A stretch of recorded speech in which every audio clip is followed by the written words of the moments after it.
মুম্বাই যাওয়ার পথে মুখ্যমন্ত্রী মমতা বন্দ্যোপাধ্যায় তিনি ঠিক কি বলছেন শুনবো।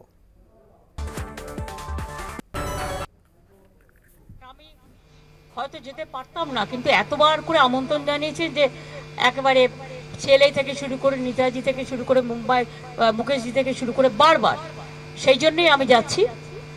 আমি কালকে উদ্ধব ঠাকরের সাথে একটা অ্যাপয়েন্টমেন্ট করেছি, রাজনৈতিক কথা হবে, কারণ অনেকদিন দেখা হয়নি ইলেকশনের পর। এবং শারদজির বাড়িতেও যাব, শারদ পরের সাথেও আমি একটা অ্যাপয়েন্টমেন্ট করেছি, একটা 4টে আছে, একটা 5টা আছে।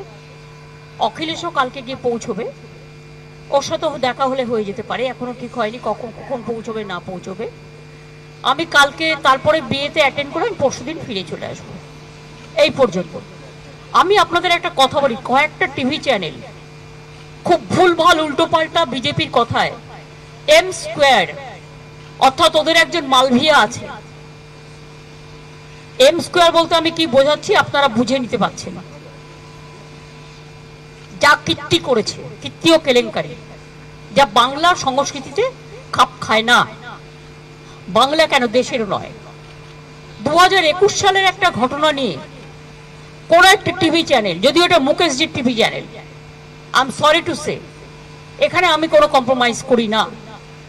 21 সালের ঘটনা নিয়ে আমার ইলেকশন ড্যামেজ করবার জন্য গত 72 ঘন্টা ধরে একতরফা ভাবে একই নিউজ দেখিয়ে গেছেন। অথচ সেই সময়টা অর্জুন সিং ওখানকার এমপি ছিলেন, এবং যারা করেছিল তারা কিন্তু অ্যারেস্ট হয়ে এখনো জেলে আছে।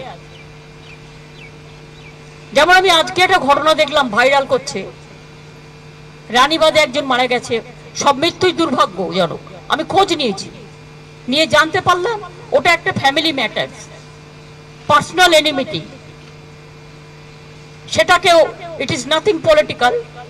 তাও পুলিশ যে অ্যাকশন নেয়, পুলিশ অ্যাকশন নেবে, এটা পুলিশের ডিউটি। গত পরশুদিন একটা দেখুন, এতগুলো ইলেকশন হয়ে গেল, এতগুলো বুথ, মাত্র একটা বুথের একটা ইনসিডেন্ট নিয়ে এবিপি আনন্দ সারাক্ষণ কাল 24 ঘন্টা ধরে দেখিয়ে গেছে।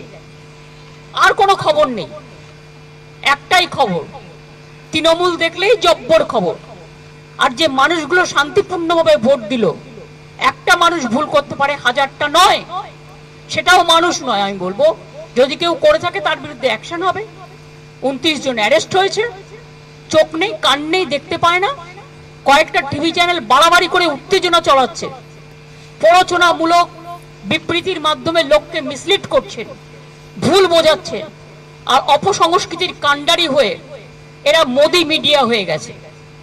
আমি আপনাদের বলবো, আপনাদের কিছু ক্রস চেক করার থাকলে, নবান্ন তো আমাদের সবাই থাকে, আমরাও থাকি, আপনারা ক্রস চেক করে নিন, পুলিশের কাছে ক্রস চেক করে নিন যে অ্যাকচুয়াল কি ঘটনা ঘটেছে। এমনকি পুলিশ যখন বলছে, ইনফরমেশন দিচ্ছে, তখনও সেটাকে আপনারা ক্যারি করছেন না, just one sided news carry হচ্ছে। কারণ তা নাহলে বিজেপি আপনাদের ইনকাম ট্যাক্স রেড করবে, সিবিআই রেড করবে, ইডি রেড করবে। এটা দীর্ঘদিন চলতে পারে না। এটা আমি আপনাদের কাছে আবেদন জানাচ্ছি এখন। এরপর যদি আবেদনে কান না হয়, তখন আমি আইনের পথ দেখব। সরি, এটা আমায় বলতে হবে, আমি বাধ্য হলাম। তার কারণ ইলেকশনটাকে সামনে রেখেই নিউজ 18-এর এই প্ল্যানটা ছিল, এবং ইলেকশনটাকে ড্যামেজ করার জন্য এবিপি আনন্দের এই প্ল্যানটা ছিল। আর কতগুলো টিভি চ্যানেল আছে যাদের নাম আমি করতে চাই না, নাম করলে কষ্ট লাগে, তাদের পাবলিসিটি হয়। আই এম সরি, আমি তাদের বলতে চাই না। থ্যাংক ইউ, ভালো থাকবেন সকলে। আমার টাইম হয়ে গেছে, তাই আমি যাচ্ছি। সকলে সুস্থ থাকবেন, ভালো থাকবেন।